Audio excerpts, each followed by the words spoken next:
Welcome to Eclecticus Lunch and Learning session. You may be watching this recording in a different time, not necessarily at lunchtime. That's alright. Nevertheless, welcome and enjoy. Today we will be talking about boosting your memory for language learning. I think you'll agree with me that a big part of learning a foreign language is learning things by heart, be it vocabulary or grammar. We need to memorize words, phrases, rules, and then retrieve them from our memory in order to use them while speaking or writing.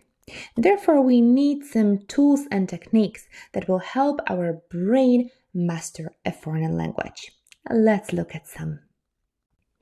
We will start with a little bit of theory by discussing the power of associations. Then we will put the theory into practice and talk about how associations work. We have some examples for you, some business English phrasal verbs. Then we will add even more tools to our toolkit and talk about stimulating your brain through your eyes, so visual memory, and some tools such as mind maps and sketch notes. During the presentation, you will hear two voices. My name is Basia Ludziak-Czajkowska, and the other voice belongs to Patrycja Drygas. We are both Eclecticus methodology advisors. So, let's get started. Let us begin with a little bit of theory. The theory will be presented in a nutshell, and you're going to see how associations can help you learn and retrieve information. Simply the power of associations. First, I'd like to concentrate on mnemonics. These are memory boosting tricks. Sounds nice, doesn't it? In other words, mnemonics are methods or devices that help memorize and retrieve information. And in fact, retrieval of information is crucial for all of us. Why? Because we don't want to remember things that we learn for one day only. We would like to keep them in our long-term memory. And the methods that I'm going to present to you today is the so-called method of loci, which is strictly related to powerful associations, and it was academically recognized and described by Professor Gordon Bauer, a professor at Stanford University, who wrote a very influential article entitled Analysis of a Mnemonic Device. In fact, he experimented on his college students and he proved that, for example, by using his method, you can remember up to 7 times faster than people who do not use this method, or when you're presented 40 items to remember on day 1, on day 2, you can remember 34 out of those 40, and this is a truly staggering achievement. Now, think for yourself, how many times you've been given tasks to remember long lists of words or strings of numbers. Now, thinking about your experiences with learning, for example, irregular verbs or state capitals or periodic table. Now, I'm sure that there are very few of us who like learning by heart, and the method described by Gordon Bauer can be very useful for people who want to make the learning process more pleasurable and effective. I've already mentioned the 1970s, but in fact, the story can be traced back to the ancient times. And that was when the method of loci was born. Loci is the plural of the Greek noun locus, which means place. And this is how the story goes. There was Simonides, a poet, who was ordered to write a poem in honor of a wealthy man and then to recite it during a banquet. Of course, there were a lot of other guests invited to the feast, and while Simonides was reciting his poem, he was looking carefully at the hall and at the guests, and was trying to see who was sitting where. After the recitation, he was called out. He was called outside by 2 ghosts, who, by the way, were mentioned in the poem as well.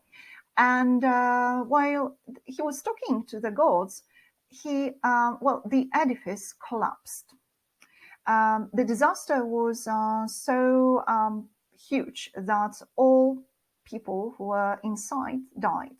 And the bodies were so disfigured that the families were unable to recognize the deceased. This is where Simonides and his memory were helpful. Simonides could retrieve from his memory the places where particular person was sitting, and this is how he helped in the process of recognizing dead bodies.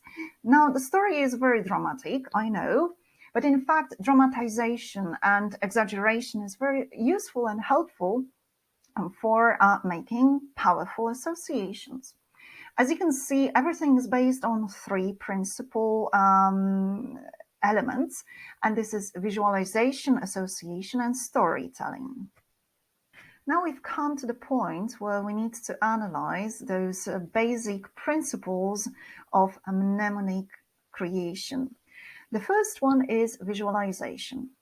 Try to think about your home or the street, the place which is well known to you. So you know exactly different details which are there.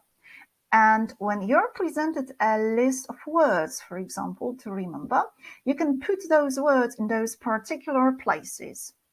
By designing a mental tour, for example, walking down your street and placing those words that you need to remember in shop windows, you will walk down the street, look at the words, and you will remember them in a particular order. The second principle is related to associating. Associations should be unusual, surreal, engaging emotions and senses, should be dramatic. You should exaggerate a lot. And the third element is story or storytelling. It would be perfect if you could include in your story verbs of motion. I'm telling you about storytelling. The question is, should I write the story? No, not necessarily. The list of items to be remembered might be written, but the story can be only here in your mind.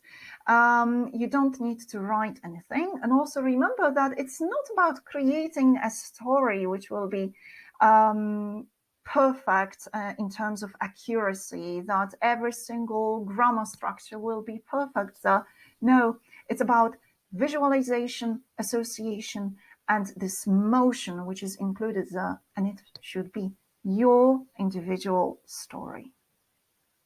Bauer decided to prove his point by showing how to remember a grocery shopping list on which you can see hot dogs, cat food, tomatoes, bananas, and whiskey.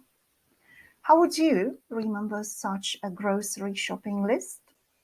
On the basis of those three principles of a mnemonic device, Bauer suggested the following story. Remember that first there was visualization, and here Bauer suggested a mental tour around his home, starting at the driveway and finishing in the kitchen. The second element were associations, which should be surreal, engaging, dramatized, exaggerated, and so on. And the third element was storytelling. And this is what Bauer suggests. Take a look. There are giant hot dogs rolling down the driveway. When I want to park my car, I can see a cat eating noisily in the garage. When I want to open the front door, it is all splattered with ripe tomatoes. To my surprise, bunches of bananas are swinging from the closet shelf.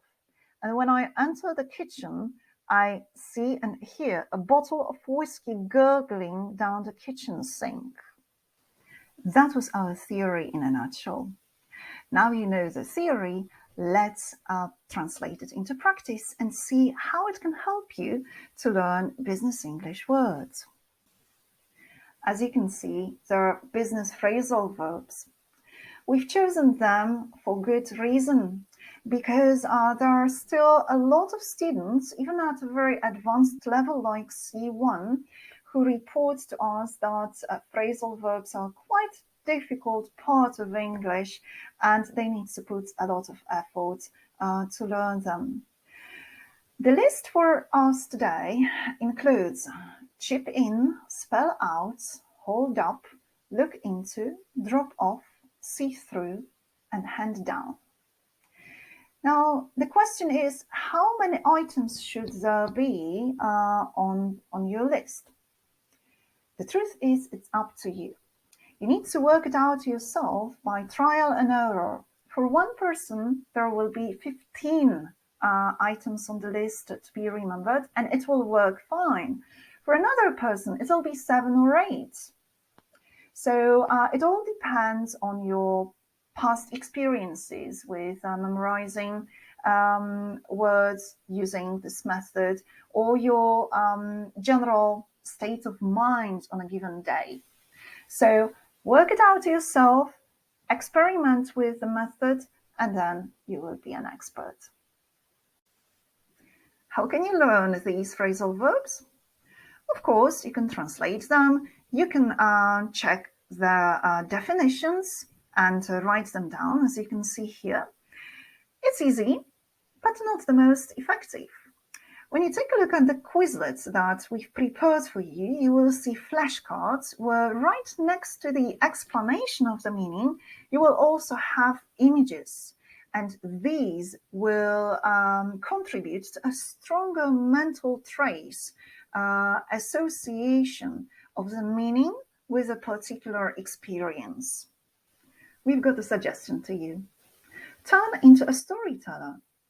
But remember that the story should be yours, based on your emotions, experiences, and your associations. To give you an example of what it should look like, we've asked our friend to turn into a storyteller and create a story, including those 7 phrasal verbs. In today's meeting, all of us should chip in and brainstorm ideas for increasing sales.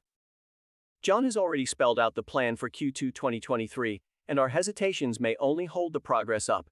That would be devastating. I'll look into the numbers and demonstrate on visuals how we can improve. We've noticed that online orders of our mini robots are dropping off, so that's something we need to see through and address by the end of February. Lastly, the company's tradition of excellence must be handed down to the new employees, like Betty and Fiona. So far, we've discussed quite a few ways of boosting your memory. To name a few, storytelling and associations. Now let's talk about visual memory. Some people, me included, need to see things in order to remember them. This is when tools such as mind maps or sketch notes come in handy. Let's take a look at how to use mind mapping and sketchnoting for language learning. Let's begin with mind mapping. To be on the same page, let's go over a short definition. So, what is a mind map? It is a visual representation of different tasks, ideas, items, words connected to a central idea or theme. You may know mind mapping from work, so let's try to use this tool also for language learning. Thanks to its nonlinear design, something which is very difficult to remember, such as a vocabulary list, can be transformed or is transformed into a more approachable and memorable form. Mind maps are well organized and visually appealing. Their layout aligns with how the brain naturally processes information. Our brains like grouping things, categorizing, classifying, and that is why mind mapping is perfect for learning vocabulary centered around a certain topic, functional language, so different phrases and expressions serving a certain purpose. Also for organizing your knowledge about English grammar, like the use of tenses. Whom to thank for mind mapping? Tony Buzan. He was a British psychologist and author of several books on the subject of memorizing and learning effectiveness. He invented the technique of mind mapping in the 1970s. It helped him enhance memory retention and comprehension of concepts and ideas by organizing them visually around the main idea placed in the center with related information branching out from it. Time for examples. Please take a look at the simple mind map. I have a list of certain phrasal verbs to remember. I included their definitions, but I need something more. I need pictures which will help me remember what the verb goes with what particle, how the phrasal verb is formed, how it is created. So let's start with chip in. I favor American English, that is why I eat chips, not crisps, and the chip goes into my mouth, giving me this energy boost, and I am all set and ready to contribute to a brainstorming session or some discussion. So the chip in and contribute. The next one, spell out. The letters come out of my mouth, letter by letter. And just as I explain in detail how to write my name, I can also explain other things in detail. Spell out. Hold something up. The lady is holding something up. What is it? It's a clock. Why is it a clock? Because I want to remember that hold something up has something to do with time. And she's standing there holding something up, so she is not going to the meeting and everybody's waiting. They cannot start without her, and it causes a delay. The next one, look into. Maybe some crime scene, and the guy is looking into some hole in the ground to investigate the crime, right? Then drop off. A plane drops off a box. I can imagine something unusual in the box to remember better. And then as the box, is falling to the ground, the distance is decreasing sharply.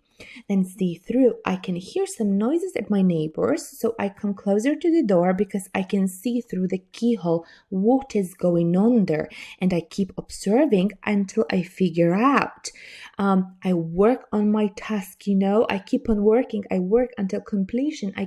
Until I complete the task, and I know what my neighbors are doing, thanks to the fact that I can see them through the keyhole in the door. And then hand downward movement, so hand down, and I remember that it means to give something to somebody. I can even imagine what I can give to someone, okay? Just, some unusual association here. Now let's test the effectiveness of this technique. Please read through the text and try to replace pictures with phrasal verbs. You can stop the recording if you need a little bit more time. What else can you do to remember better? You can use sketchnoting, for example. Sketchnotes are visual notes that incorporate handwriting, drawings, shapes, and other graphic elements such as arrows, boxes, or lines. Sketchnoting is about listening and reading and then condensing information into written and drawn summaries. If you're thinking, no, it's not for me, I'm not an artist, that's all right. Sketchnoting is about ideas, not art. If you need some guidelines for how to approach the sketchnoting technique effectively, you can look into the Sketchnote Handbook. Its author, Micah Roddy, a UX designer and writer, popularized the idea of sketchnoting. He found traditional note-taking stressful and ineffective as he felt he couldn't capture every detail. So he aimed to blend traditional notes with drawings to make note-taking more pleasurable and notes more memorable. This approach helped him concentrate on the subject and enhanced his memory retention thanks to the visual appeal of sketchnotes.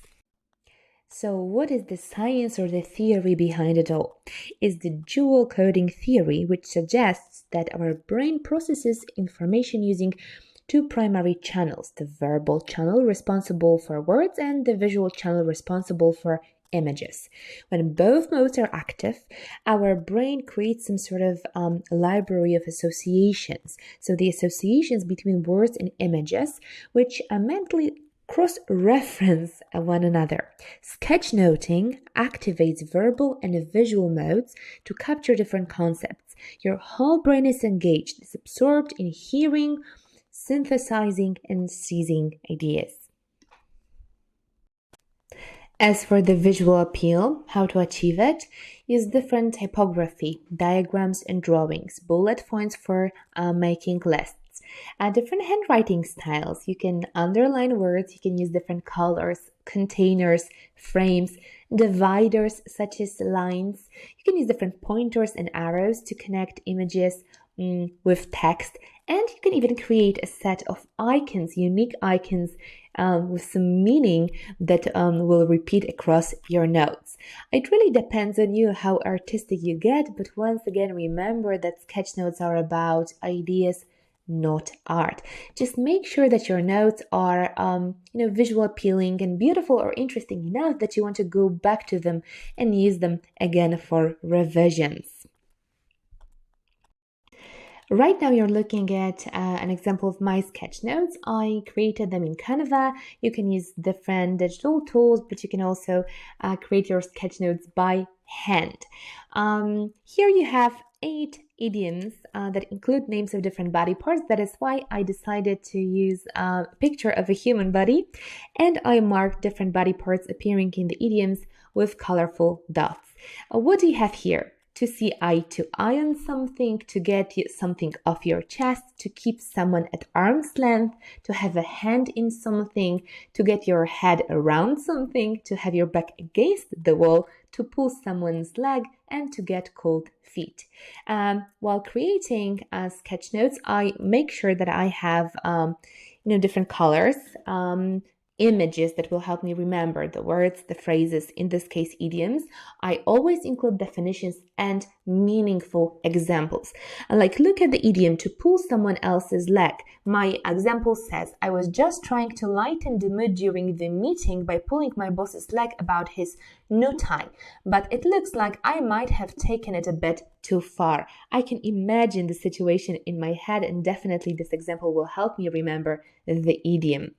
Look at the pictures. An image presenting someone pulling a leg. Then to have a hand in something. There's the hand in someone's pocket. And then to keep someone at arm's length. I can see a person keeping another one at arm's length. So definitely the images, the colors will help me remember the idioms.